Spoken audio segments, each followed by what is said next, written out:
Be very, very quiet. Today we're talking about hunting. That didn't come out as Elmer Fudd. That came out as like I have a speech impediment. But anyway, welcome to Cruising into the Void. My name is Nagy. With me is my hunter killer fish. How we doing, buddy? We're hunting and it's wabbit seasons. So let's get us some wabbits.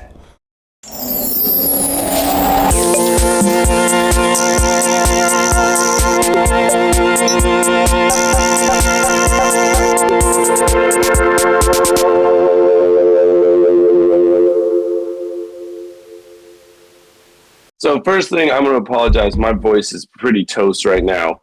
Like I said, it's winter has struck. Winter hath come here in Minnesota.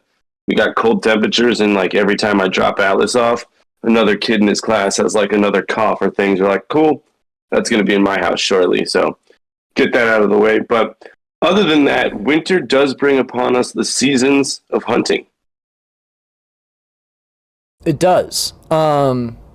Depending on where you're at. Most of us are getting our hunting done between August and November. Anybody out there in December is a little bit nutty. That's kind of your last chance to go get them, tiger. Right. Well, I've heard a lot of like turkey hunting in the winter. Mm-hmm. Nice and fat. Get them ready for November, and sort of like ice fishing. You kind of know what you're getting into with that winter months. Mm-hmm. To be able to be out there bundled up most of the time, like the joke was like bringing bottles of wild turkey, hunting wild turkey, because it's your whiskey blanket at night. Yep. I want to learn all about hunting, because remember, for me, a lot of hunting came from, oh, my dad did it. My parents used to take me out XYZ. I remember being a kid being like, Dad, are we going to go hunting? He's like, no, we can go to Safeway. And you're like, okay. Yeah. So it was not like a generational thing. So what got you into hunting? It's the first time I ever, I think, really went hunting. We've always been backyard hunting. I grew up with a bunch of rednecks. So everybody had a BB gun and shot a squirrel every now and then. So don't make it sound like definitionally that's hunting, and we started when we were like 14 or 15, but actual hunting, my first one, I was 17, I think. I was 16 or 17, and I went with my dad and my uncles, and it was pheasant hunting on the farm. Nice. We went out and took shotguns and just kind of blew the birds up out of the slough, and then once they get up in the air, you shoot them and come down. Did you have dogs fetch them, or were you the dog? I guess if you're 17. One day. The first day I was the dog because I couldn't carry a gun. Yeah, the first day my dad, he was like, nope, you get to carry nothing. And I was like, I just want to shoot things. And he was like, yeah, but you have no idea what you're doing, bud. Like, and it's not that you don't know how to shoot. I'm not questioning that. You don't know how to walk and field carry. You don't know how to cover a sweep appropriately. Like, no one wants to be Dick Cheney'd out there by their like 17 or teenage-old son. Mm-hmm. And so, any females in the family hunt? Emails? What do you mean? Female. Any like females? Yes. Mm-hmm. Yeah. Okay.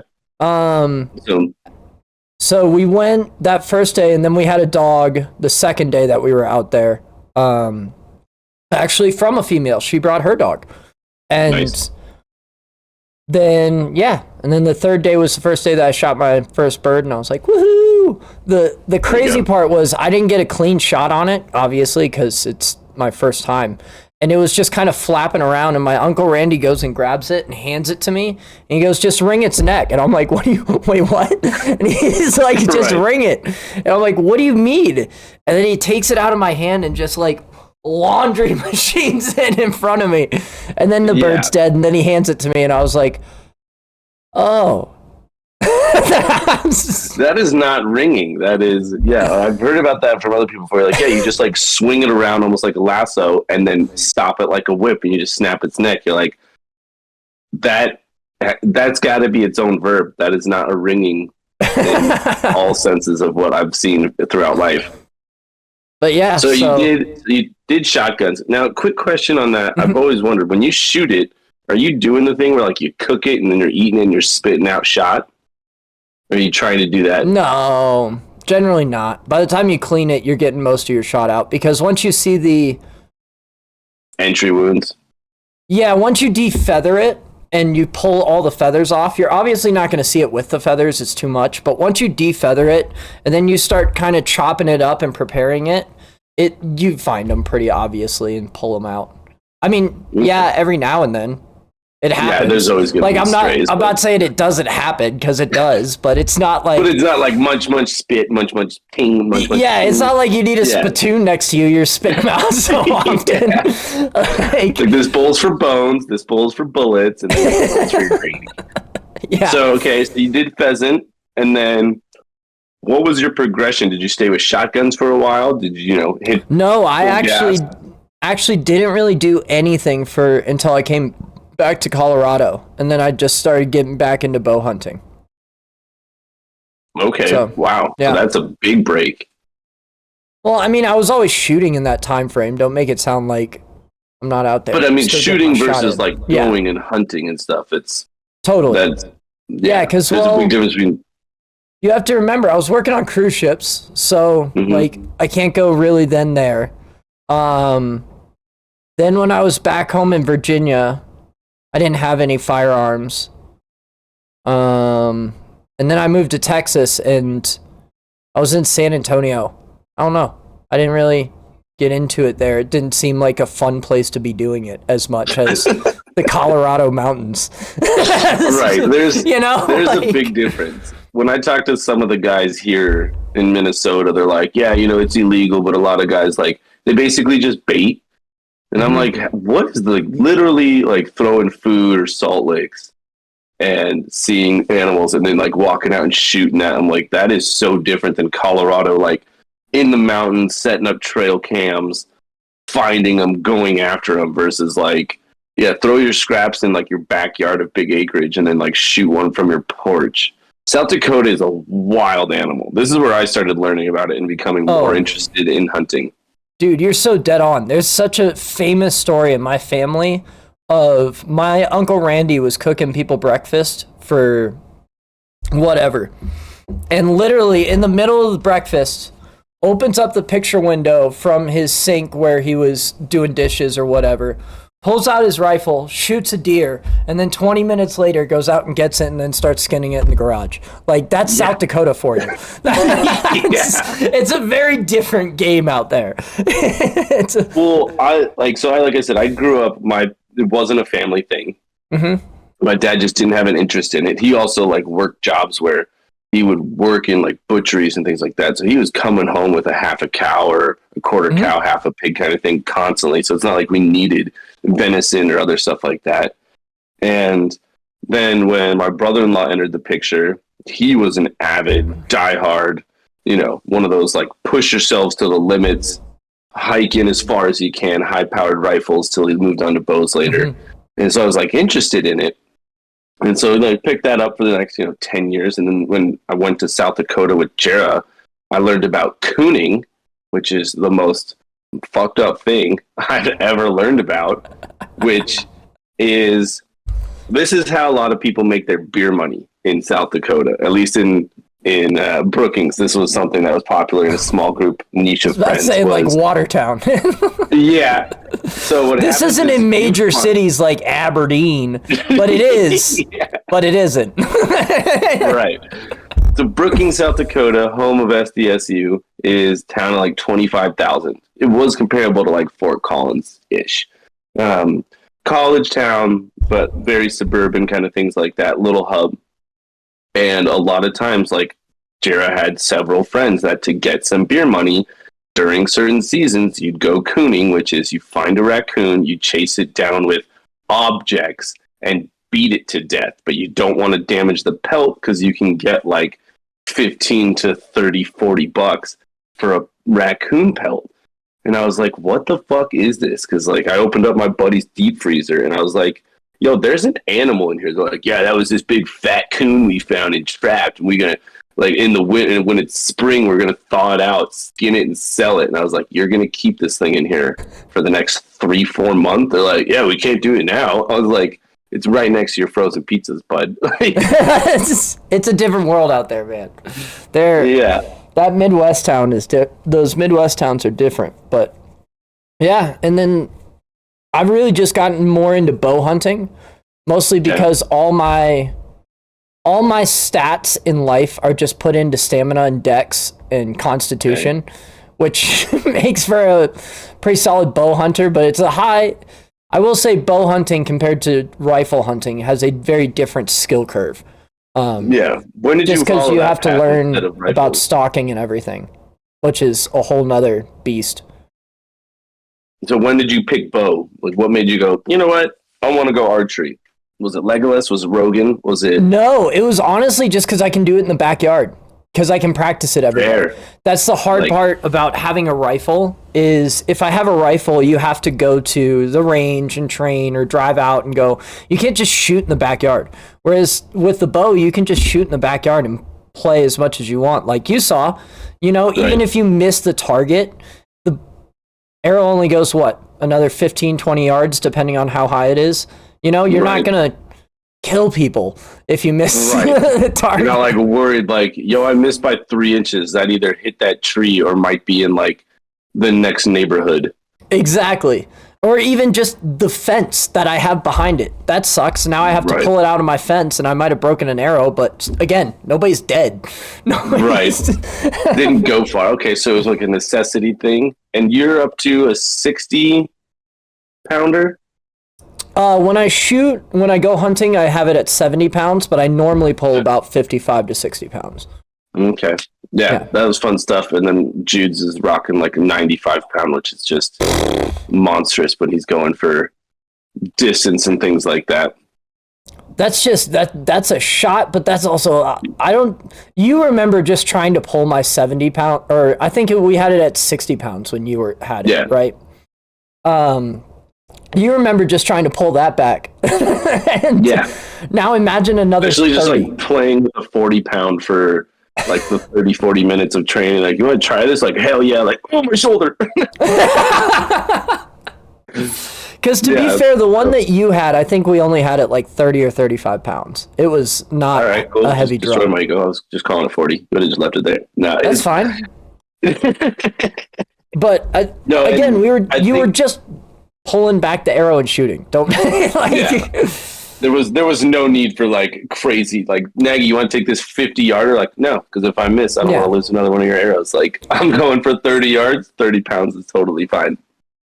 But and so I think I completely agree with the dex, the strength, like the skill required in bow hunting. Because my brother-in-law explained this to me back like when I was getting out of college. He's like, dude, they're coming out with scopes and things that you can pick off a deer from quarter mile away, and then you got to go get it. It doesn't take skill to like set up. Not a quarter mile. Okay, hyperbolic, but the scope can see that. But 100 to 150 yards. Yes, that's a very long shot for a bow that people are pulling off normally now. Oh, sorry. I went back to rifles. I was talking about rifles. Okay. You definitely said bow at the start of that. And I'm like, brother, ain't nobody shooting a bow a quarter mile. Yes, people are very much shooting rifles quarter miles. Yes, that is very much happening. That's a Legolas shot for sure. I'm just like, what's that thing going a quarter mile? Like, yeah, just shooting it like damn near like a I'm like, I don't even know what you're aiming at that point, bud. You just pointed at it and you're like, maybe there. Right. And that's if you're sitting on a hill 400 yards up. Right. Yeah, no, that would be that at that point. It's just you need like 10 archers, like medieval style. Like, we're going for that one deer, like, rain down. But no, on the other note, is he was saying that the rifles being able to pick things off from hundreds of yards away took a lot of the skill out of it versus the necessity of, like you said, stalking and camping and carrying all this stuff and being able to pick it off from only 100 yards away and then packing it out and stuff like that. So I think I respect the bow game a lot more because it is more difficult. Yeah, I see. I don't think it's a difficulty thing. I think it's just I think it's a necessity thing. I don't necessarily need meat right now. If I needed meat, I would definitely pick up a high caliber rifle and shoot across a canyon. Because like you can find those videos literally all over YouTube, where guys are just with their rifles. They'll find a herd on a canyon across the other way, and then so they'll just sit on the valley peak and they'll wait until they come up to the hill, and then they just shoot them across, and then it's like a 600-700 yard shot across the canyon. Jeez. And whereas a bow, if you'd have to find them, see them, and then now you have to hike your way around and then come down on top of them, because I'd say for me, I'm not getting a shot outside of 50 yards, depending on what's happening. Okay. I'd say my average shot is going to be about 30, but if it's a flat bedded whatever, I could take a 50-yard shot on that. Bedded meaning the animal's laying down. Literally not moving. Yep. If it's not moving and I have a flat ground, I can take a 50-yard shot. That's easy. Right. But I'd say most of my shots are going to be 30 yards or less. What's your mentality when you're hunting? Is it like a meditative? Is it a goal orientated? Is it like a power dynamic? No, it's really alert is just kind of the thing, because you're just tracking these animals, right? Like the biggest thing is you're trying to find them in their habitat. So you're basically like playing hide and go seek in somebody else's house, which is, if you think of it that way, it's a pretty fun idea of like doing a new escape room every single time. So the first thing is like you do a lot of research on the back end beforehand to find the different necessities of these animals and track them with wind and time of year and so on and so forth. So there's a lot that goes into that in the background. And then once you find an area and you go out on hunt day, you're walking out there, the next big thing is to like start seeing what you can initially track of these animals. So you buy a tag and it's for a particular animal and sex of that animal. So you could get mule deer. We're going to go into that in a bit, because that's a whole thing I have questions on. Yeah. But I'm just, we'll talk about that as we get through this, because I just need it for the reference. So let's say it's a mule deer cow. Your first instinct is to start kind of tracking how these cows move. Is it the time of year where where it's the rut, so they're all just trying to get away from the dudes and they're gone? Is it pre the rut and they're just all horny and hanging around? Like what's going on around? And then that coupled with paying attention to tracking the ground, as in just any signs of where deer could be. You're looking at trees for where they're rubbing their antlers. You're looking for bedding. So you're really just kind of alert, paying attention to everything that's going on, because it's an aggressive game of Clue. Right. Do you ever do trail cams, or are you just going out there just reading the signs of earth? No, I've just been kind of reading the signs and asking around at the archery shop and different people, and just reading it. I haven't gotten into trail cams yet, just because the other thing with trails cams is you're going out days before, like you got to plan in advance. And unfortunately, I haven't planned that far for any of my hunts yet, just because it's like a day trip turns into like a week or two endeavor. Yeah. Depending on the animal, right? And depending on where you're going. Because, and then this is the big difference that you can talk about between different types of hunters. There are ranch hunters, which means they get permission to go onto exclusive private property, or they pay their way onto private property, which is high fenced type stuff, so that the deer and animals can't get out and they stay inside this. Now, granted, these are high fences for miles. Don't act like it's just like a square box that these people go in. It is a square box that they go in and kill their deer. But it's also a much bigger than you think, right? Like it's not like a tiger habitat. It's right. So they ranch them up, and it's easier to get deer out there or any whatever they have on there, whatever game they have. Versus hunting out on public lands and private lands. Because even private lands, generally, that aren't hunted that often, so if you can get permission from somebody, which is just shaking hands, kissing babies, like, you would be beautiful at that. Like, if I could take you around and be like, hey, Nagy, I have a bushel of flowers, just go knock on every door and ask these people if we can go hunt, you would be like, I'm in, let's do this. So It also depends on like kind of your area too, right? If you're on public land, private land, there's a lot to tracking these animals. So nice. I don't know if that directly answered your question. What was your question? No, it doesn't.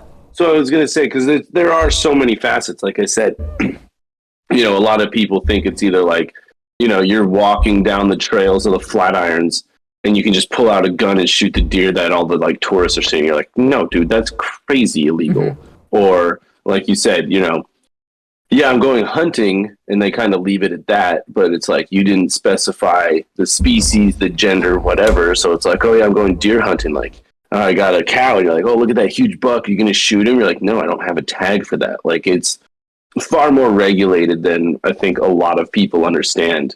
And I was even laughing because I was starting to look into like European laws. And so I would love to get some Europeans on here to talk about their type of hunting and regulations and stuff, because that stuff's even higher. I was actually talking to Alan about this the other day. Apparently nobody hunts out there just because it's a nightmare to get a gun and a license. Right. Like, that's something that a lot of people don't understand. Like, oh, we're going hunting. Like, wow, that is a crazy thing. And in America, you can pretty much do it in damn near any state and find something for it. Versus Europe, where it's like, oh, no, you have to go to this specific place, get a specialty license, get like a permit to even like hold a firearm in that state, go hunting, and then go back home or something like that. Yeah. But on that note of it, like what's your favorite game and what's your like unicorn? Ooh, I don't know. I mean, deer is fun just because it's very manageable. It's a manageable one to get. Like, it's hard, but it's not hard at the same time. Like, if you do the fundamentals well, you can win against deer. They're not the brightest animal. They're not. Right. I think I've been ruined by the anthropomorphization of like every animal. Like, he's got a family. He's just trying to get home from work. Like, dude, he's eating grass in a field. That is his life. Like, his or her life, like whatever. Like, if you go back to 7th grade biology and look at how the ecosystem works, these are secondary fauna. Their job is to dive for the predators, right? Who protect the land for everybody else to live and grow. So occasionally, there's got to be a sacrifice. There's got. And on that note, I think that's what's funny. Like we talked about, South Dakota, the Midwest is more of like I want to shoot my big gun. Oh, got me a big buck over, and then blast it. And then like Colorado, like especially learning from like you and Steve, was like the more like the Navi approach, where it's like, no, this is like my meditation. I go out there, I'm in their wilderness, I'm hunting, I got it, I pack my game bag. And here they're like, shit, you can drive up the road and shoot them from your truck. I'm like, guys, all right. Yeah. What else? Elk is hard. Elk is tough. But it's fun. I'd say my unicorn of like all things would be if I could go to New Zealand and get a red stag. Have you ever seen those things? Wow. Yeah. I would probably never do it unless I have like complete fuck you money, right? Like, right. Because the amount of money that it would take to go there if I did get one and then try to ship back anything that I'm going to taxidermy off of it would be a nightmare. So like this is my like tens of thousands of dollars for after we play Red Rocks, this will be my gift to myself. But red stag in New Zealand, because if you look at these things, dude, they're like moose sized, if not bigger, and their antlers grow giant and thick. And we're talking not like, you know how elk have those long but almost wispy kind of antlers? Right. These red stags, they're like the size of a water bottle sticking off of their head. And the closest analogy I can come up with for our listeners is like if you watch the Hobbit trilogy, the elk, the stag that the Elf King wears, like Legolas's dad, like that is basically a red stag, like you said, where it almost looks like malgrown. What's the term for when elk have like, anyway, just antlers on antlers on antlers, and it's just enormous. Yeah, they look deformed almost. Yeah. But that's just how their antlers grow, and they're obnoxiously large. That's the other part that a lot of people don't comprehend, is like if you look up a picture of a human next to a red stag, it's like they're standing at full height, and the stag's head isn't even off the ground, and their antlers are up to them. Yeah.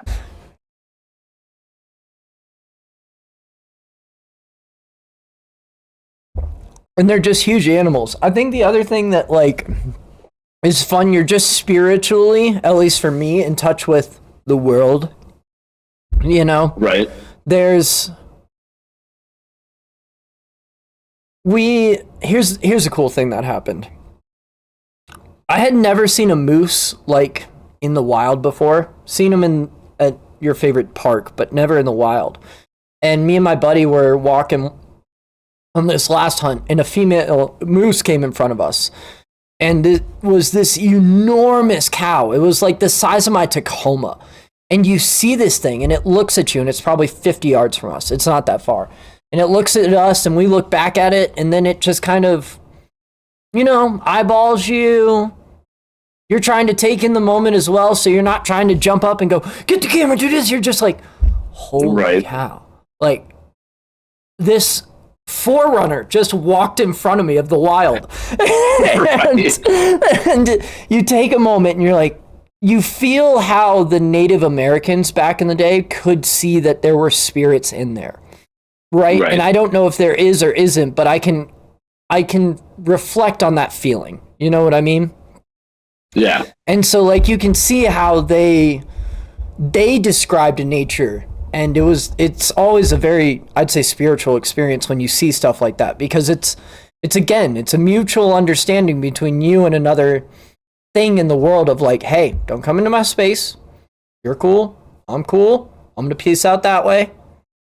Right. Sweet. Welcome into my house, but not welcome. Fuck you. Right. Fair. So and that's the thing I did respect more about hunting, was that balance of, because like I said, everybody thinks you can just walk out. Well, that's a lie. Most people that don't know anything about hunting think you can just walk out and blast things, and it's like, no, there's all the rules and regulations and hoops you go through to get it. But then you go out and you can have like, hey, I've got a deer tag, but you saw some mountain goats, and you're just going to sit and appreciate that. Mm-hmm. And I mean, you're out in the wilderness for, let's say, minimum a day or two. You're going to have a lot of time alone with your thoughts. And yeah, you're going to just be dwelling in the wilderness and stuff like that. And I mean, with modern technologies, I'm guessing that, you might bring along some audiobooks or music or things like that. But for the most part, you're not, because like you said, you're taking in everything. So you don't want to be distracted by dubstep while you're trying to track a deer. So it can be very meditative. And that's where I'm trying to convince my brain to get into it. There's also, it's not the fact that it's silence. You're also actively doing stuff. Like, you're calling animals. Right. And the other thing is, so, like, if you get into calling and learn how to call, there's actually, like, some of the best callers talk about having a conversation with the animal. And like, okay, and this is one of the things that you do have to learn as you get better at stalking. My calls absolutely suck right now. I need to practice them and get better at them. But I at least understand the foundations, and I'm practicing. We're getting there. There you go. But a good caller knows the time of year and knows what's happening and knows how to make those specific sounds. So if you're calling in a cow, right? A mama cow, you want this nice big fat cow. You're going to make sounds as if it's a distressed baby happening. So because that's what's going to come them in. They're going to be like, oh shit, somebody from the herds or whatever. That's what's going to bring them in. Whereas if you're trying to bring in a nice big bull, right? You're whispering sweet nothings to it. You're like, oh, come here. Come to me. I've just got this deer thing erotica. out here for whoever wants it. And you know how every man is. If the red light district's around the corner, you're going, buddy. You're at least seeing what's up. You know, like you may not be participating in everything, but you're like, you know what? I'm never hurt. Right. Furry roleplay. Awesome. Yeah, I'm surprised more of those guys aren't into it. Yeah. You're a wolf, go out into the wilderness, see if you can get a wolf. All right. Yeah, so you're actively doing these things, like you're calling these animals, because two things. You're trying to hear for them to call back, because if you do hear for them, you can either start moving towards them or understand that they're coming to you and hold your position and start pulling out your binoculars and looking around and seeing if you can find anything. The other thing is you have your binoculars out a lot, depending on where you're out, just because you're watching like ridge lines and tree lines to see when stuff starts coming in. Because the other thing about bow hunting and rifle hunting is you want to be ready for the shot when it comes. So you don't want to be like when the deer comes or game or whatever comes when it's like 10 yards away, you want to be drawing your bow. No, you want to be up, ready, and set when that thing walks in, so that the second it's there, you can just shoot, because any of that noise, it's going to scare it off. Because, again, you're in its house. You're basically like trying to hide behind a couch and go. Right. You know? And if you think it's easy, I dare you to sneak up on Jera with a Nerf dart, other than like not having her come through the front door. So, like, you have to just, while you're in the house, hide somewhere and then sneak up on her. I can't sneak up on her anymore. And this is one thing that I've actually thought about for actual hunting, even bow hunting, is my ankles are wrecked from lacrosse, sports, high school, you name it. And so they click a lot. So, like, I've literally tried to been sneaking up on Jared. She's like, I can hear your clicky ankles. I'm like, God damn it. But on the other note, like sneaking up on things and, like you said, stalking and truly hunting, to me, like that's where I would actually enjoy it a lot, like you said, because it's like a game. You know, you're in a very, hunting kind of mode, and I think that could be very cool. But the guys I talk to up here, like my boss, amazing guy, but he says his favorite thing is sitting up in a tree blind or like a tree stand. And I was like, really? And some of it, I'm like, I think it's just sometimes, like, especially getting older, these guys just like peace and quiet. Like, I want to go up there. I have no responsibilities. I just get to sit up here and kind of see. So have you ever done blinds or tree stands or things like that? No, tree stands scare the shit out of me, because every story, like 1 in 5 of my friends, every hunting season, somebody got hurt falling out of a tree stand. Can you blame user error on that? Like, I can blame user error, but like if we're talking like 1 in 5 or 1 in 10, that's also, look, Nagy, here, we say it's user error, but of all your rock climbing friends, do 1 in 10 fuck up the gree-gree? No, right? Like, that's either you're dealing with a completely low IQ people or you're dealing with an inefficient system. And I'm guessing it's more of the system. Right. So I would rather, if I did do it, just use my own ropes and tied myself up to the tree with my rock climbing stuff. Oh, like anchor in just on a harness? Yeah. Okay, fair. Or just what about blind? Climb the tree and then set up a line where I can walk a couple branches or something. I don't know. There's a few different, I'd do it a couple different ways, but no, no, I'm just never going near a tree stand. Ain't gonna happen. Okay. Have you done the like harness thing? Like, would you ever do the tree thing, or do you prefer to be mobile?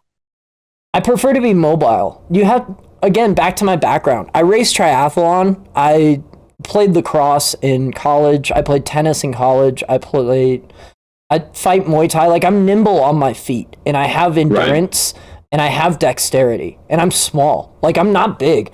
Anybody who meets me, again, I'm 5'7" and 145 pounds. I can move through some shit on a clip. So spot and stalk just kind of works better for my abilities. You know, if we're talking D&D style, right. Well, no, and I concur, because it's like I don't have the attention span to want to sit in a tree and wait. Like, what are we doing now? Like, oh, we just got to wait. Like, this is where the patience of hunting comes in. Like, what? We're just sitting in a tree. Can we go climb other trees? Like, no, you're making too much noise. Like, so I think I would even be way more into spot and stalk, which is the cool term that you said. Okay, what about just like a tree blind? Or not, excuse me, not a tree blind, normal tent blind. Same thing? Ever do it? I've never done a tent blind. I might this spring. I actually am talking to Larimer and telling him, hey, we need to go turkey hunting this spring. And we'll probably do it out of a blind then, because turkeys are not bright. You can put a blind like in the middle of a field and just sit there. They won't get it. They won't. Well, they are the dumbest domesticated animals, so it is funny stuff. Yeah, so I might even have to tag along for that one. Yeah, but yeah, that's okay. Who's your like nemesis animal? Where if I could pull tags for this, I would kill as many as I could see. Annie? I mean, I don't really have any, but there are like nuisance species. So like This is a fun thing. For those of you that don't know, if something is deemed a nuisance species, once you have a hunting license for it, you can hunt it as much and whenever you want. So in Colorado in particular, coyotes are deemed a nuisance species. So I can literally, once I go get my fur bearer license for it, I could go out there any time of year, any day of the week, and go hunt them almost anywhere inside of particular GMUs that are appropriate with the background, because they just want them the fuck gone, right? So, and then people will, like you said with the coons, they'll take those pelts and sell them. So like, there are hunters that will go talk to golf courses and be like, hey, do you want me to handle your coyote problem? And they go, yeah, sure. Yeah. And they literally go out there before golf starts and take out the coyotes in the morning. Yeah, they'll do it like 1 or 2 days a week, depending on the area, right? Like if it's in downtown Denver, like some of those golf courses that are in suburbia, they clearly don't have a coyote problem. But if you're, like Deer Creek that used to be open in the middle of the mountains in the woods. Right. Yeah, you're gonna have some unwanted wildlife. That is one of the ones I have really wanted to do. So on invasive species was cozumel. And if you've ever seen a lionfish, they are like very gorgeous. You know, Deuce Bigelow, male gigolo, they are like a very gorgeous fish, but they're covered in poisonous spines. And poisonous, so they became an invasive. Yeah. And yeah, basically not just you, and they became everything. To all creatures of the ocean, when it touches it dies. Yeah, so add that asterisk, because that's the problem. Yeah, and so nothing can control this population, and so in Cozumel they are considered an invasive species, and there's literally like tours, like cruise tours, excursions, where you can just go out and they'll like give you harpoon guns or like little water pistols. They're like, if you see them, like you're going snorkeling, if you see them, you can just take these things out, because they have created a problem for the ecosystems of corals and stuff. And that one, I think I would have no problem doing, of just like going out and just like going to the beach, reloading on nachos, going back out snorkeling, and just taking them all out. Like no mercy for lionfish. Dude, you can in Minnesota, once you do your hunter's education, you can probably get a nuisance species license of some sorts. I don't know their exact laws and rules on stuff, but you can look it up. You can get actually really any hunting manual. So every state has its own hunting guide and manual, and you can get that at like Walmart. And they cost $2. So go pick one of those up and see what they are and see what you want to do. Because nuisance species, again, if you want to start there because that's where you feel like you're not shooting Bambi. Justification of it. Fucking whatever. That's a great place to start, you know? Like, yeah. And I still keep pushing you. You need to get your bow. You need to get a bow and go shoot in a field. Yeah. And like, don't know if I can pull the trigger yet, but like the second it's dead, I want to skin it and see how that works. And, you know, the smells are going to be absolutely violating, but that's part of the whole process. The smells aren't that bad. Okay. because it's not like rotting. You have to remember, it's still fresh. Like it's yeah. I guess I've never smelled the inside of a creature, so that'll be a new experience regardless. Yeah, it doesn't smell bad. Like, I mean, yeah, if you're cutting open the gallbladder and the everything in there, yeah, it's gonna smell like a complete butt. But if you're just pulling out the organs and tossing them to the side, no, it doesn't smell that bad. It smells like just nature and animals. Right. You come back to that thing tomorrow, it's gonna have a reek to it. You come back. Give it like 6 hours, yeah, and it's gonna be potent and smelly. Yeah. So you want to go to New Zealand, but there's nowhere else in the States you'd take anything out? I'd say another dream one would be a ram one day, but that's like a hunt. Like, this is the other thing, is that people forget the difference between hunting in Colorado and hunting versus like South Dakota. South Dakota's so flat, you could watch your dog run away for 2 weeks. Like, you could literally just sit there and, on the back patio and smoke your pipe and watch the dog run away and be like, it'll come back. We're good. Right. Like, whereas Colorado is not. And so when you have these species like rams and mountain lions up in the mountains, you're going to like 11,000 feet to hunt these things down on like cliff sides, and wearing your backpack with 40 pounds or 20 pounds of stuff, depending on how many people you have with you and how long you're staying and so on and so forth. It is so much more of like an athlete's level of hunting. Right. It's completely different, because that's one thing when I read a lot of books leading into hunting season here, is everybody was like, get the fuck in shape. Get in shape. Yeah. Because you're going to be hiking 2 to 3 miles in mountains, not like woods, mountains. And so it's a completely different game when you're at 10,000, 11,000 feet. So to be at the point where I'm athletic enough and strong enough and confident enough to do that and really be able to track down something like a ram that doesn't leave a lot of trails, that'd be cool. But I'm not in a hurry to get that. Right. Well, the two things, like I just want to fill the fridge. You need to be in shape, because the second you get this animal, it's not like it's going to teleport to your fridge. You have to pack it out. Mm-hmm. So whatever you're going in, however far you're going back out with, 80, 90 more pounds possibly of just meat and stuff like that. And then I think it was Lance's dad got like a ram tag, but like the pool and lottery for that is like averaging like 16, 18 years. So it's like, oh yeah, like, you want to go get a ram? Like, yeah, I've been in the pool now. I figure that like by the time I retire, I might like snag one. And it's not like I didn't get one this year. It's like, no, I haven't pulled a tag for the past decade. Mm-hmm. Like, those are other like variables to like play with. Yeah, so we'll talk about the tag system, at least in Colorado, I know, so I can't speak to everybody. So in Colorado, they have a certain number of tags in each area. So Colorado is broken up into a bunch of little boxes and weird shapes and whatnot. And these are called game management units. There is, I think, I want to say there's 110 in Colorado total, or something like that. There's a decent chunk. But either way, is you have to get a tag for where you're hunting and a particular animal and species. So you will get I'm going to make this one up, GMU 15, which is out in West Colorado. But GMU is? Game Management Unit. That's what we were just talking about. Yeah. Okay. Game Management Unit 15. And then you get either a sex of bull or cow, and then you can sometimes get either sex, depending on what tag you're getting.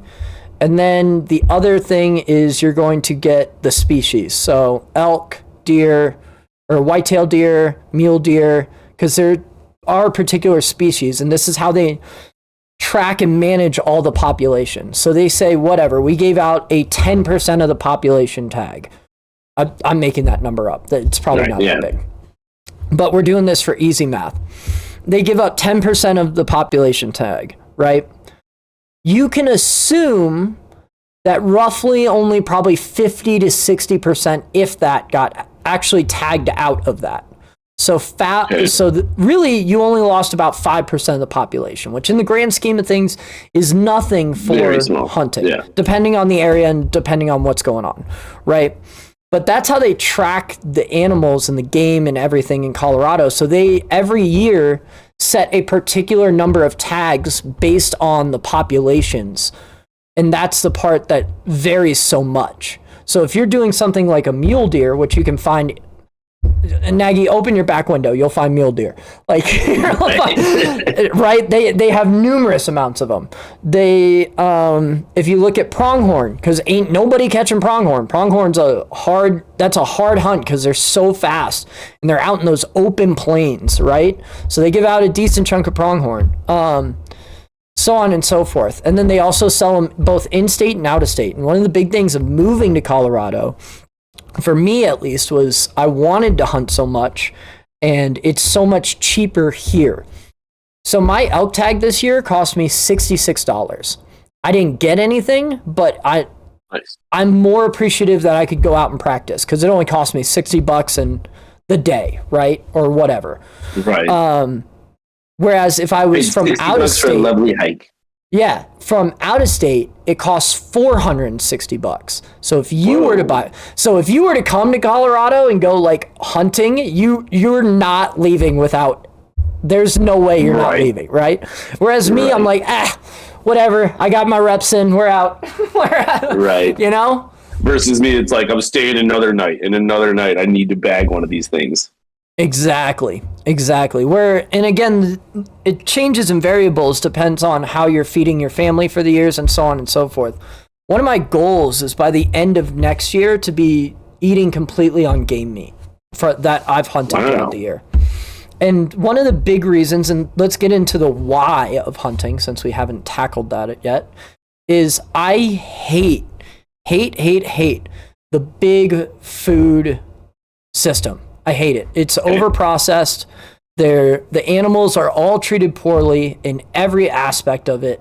I understand that we've been herding cows for years, but there's also a big difference between like farm cows and like, again, back in the middle of nowhere of Colorado where they've been running around for miles and grown and so on and so forth. Like drive through Nebraska and see those cattle fields that are acres on acres of compressed and piled like manure, and that's what they're living on, and then they slap grade A beef on it, and you're like, exactly, because that one ate grass as opposed to the hay that was out there. It's obnoxious. Whereas when I can hunt, I know where all my food comes from. I saw it from point A to point B, right? And so it's just a much more natural process. And I also feel more comfortable in that process because I know that I was the one that did all the things, right? I harvested it, I went out and got it, and there's no middleman, there's no bullshit, there's no X, Y, and Z. Does it suck that you have to take the life of an animal? Yes, but that's part of the game. Is I gotta get fed too. Okay. I don't have a problem with that. Like I don't want to take a life right now, but like you're eating a life. Like, but I didn't take it. I can play. I have my own deniability in my own brain. Like, shout out my dude Marcus Aurelius. He says to be at one with nature is to be at one with the truth, and so I believe that being the process or being a part of the process is more of me being in touch with what's happening. Right, is more me being at peace with it. And when you see it and you're a part of it, it's just a lot more, I don't know, again, spiritual is another good way because you know what happened. You saw the truth, you saw the thing. Because like you said, there's a lot of people that are Bambi-dized or anthropomorphized animals. And they're like, dude, I'm going to eat ground beef every night and steak at dinner. And I'm like, all right, let's go get a steak. And they're like, wait, what do you mean get a steak? And I'm like, dude, you've been eating steak for 6 years. Let's go get one. And they're like, let's go get our own. Do that. Why would I do that? Yeah. And you're like, but you got to see where it. What? No, so that's a level of deniability. Even I'm like, you got to get over your own. Like, get out of your own way. Exactly. And you also have seen this too, is you see the process going to those like South Dakota state farms. and you see how much normal it is out there, and you're like, man, if you did this in the center of New York, people would piss themselves. They would lose their shit. But out in Colorado, or out in South Dakota, Colorado, Minnesota, it's like, oh yeah, no. That jerky came from him, and that's his mama, right? Like, she was a nice gal. So just like, this is one of the fattest ones we had, and this is her son. We can't wait for him to grow up and make more. You're like, damn, all right, cool. Yeah, and you're like, what do you mean that was his mama? Oh, hey, no, Jim. Yeah, show him the hoof. Yeah, look at that thing. Yeah. But I think a lot of that from my own brain comes from sort of like you said of why you use a bow over a rifle, is that you're like, I don't need it. You go out, you're doing it. Same kind of thing right now. Like, if I was hungry and they're like, you don't get meat unless you kill it, I'd be like, give me all of the firearms. I'm going to go find stuff right now. Mm-hmm. Like, but it's not a necessity of wanting to do it yet. But we'll see how immersed I get kind of in the Midwest up here, because, you know, in the winter, there's like fuck all else to do. And ice fishing just sounds worse than a tree stand. Ice fishing sounds miserable. I asked about it, and like same boss who likes the tree stand, he's like, I love ice fishing, but it's basically like you're sitting in a very confined space with buddies and a lot of booze. And I was like, oh, so it's just an excuse to, you know, man it up, like woman down, bundle up, then drink up. I was like, oh, all right, well, that's not, there's no skill or anything involved in that I would want to get into with like fishing and stuff like that, versus like, yeah, I'll go stalk in some winter and, you know, hide my clacky ankles under crunching snow. Well, you say that until like my last hunt, when I went up there and there's 18 inches of snow and it's windy and you're like, and you got snow up to your knees as you're hiking through everything. You know, a little bit of snow is fine, but when it's like raw, we can all start to draw a limit here. There's a moment where it just turns obnoxious. Yeah, I will not be going full tilt. Like, all right, just snowed a foot. We still going? Like, no, we're not. But here's what I can encourage everybody to do: is start with your hunter's education. Teddy Roosevelt back in the day made it so that everybody has to take hunter's education before they can get any hunting licenses that they want. Hunter's education costs $10. $10 freaking dollars. All right? I think maybe for you, 20 tops. It is a one-day class where you can do all the homework online and then come in and they teach you the stuff in the morning. You shoot some firearms, and then you take a test and you pass it. It's a pretty easy test. In my class, I had 7-year-olds that were in there passing it so that they could go hunting with their parents. But what that does is, without having to harvest a single animal, you can learn the process from start to finish of how to hunt in your state and what it takes. And also, the other thing that people don't talk about is where your money goes. So where all these out-of-state hunting tag money goes. And it goes back into the park system and protects the parks and protects these animals and makes sure that we have people that can work and do that, which I'm very happy to give my money to. Especially if you are any sort of naturalist or claim to be a naturalist, you should understand this process. Even if you don't hunt, you should understand how this money affects your park system. Right. That's my high horse. I'm done. No, I dig it. While you were doing that, I was looking up and Googling hunter safety class near me, and it pops up online courses and then all the courses in surrounding cities. Like, can get that done very easily. Yeah. Very cool stuff. And you just learn the system and learn the process, and you don't have to actually harvest an animal. But I do think one of the biggest thing is understanding that all this money does go back into protecting these parks a lot and making sure that hunters can continue to hunt. Like, they are one of the biggest conservationists that are around because they want to continue to keep doing what they're doing, and they understand how the biome works to make that happen.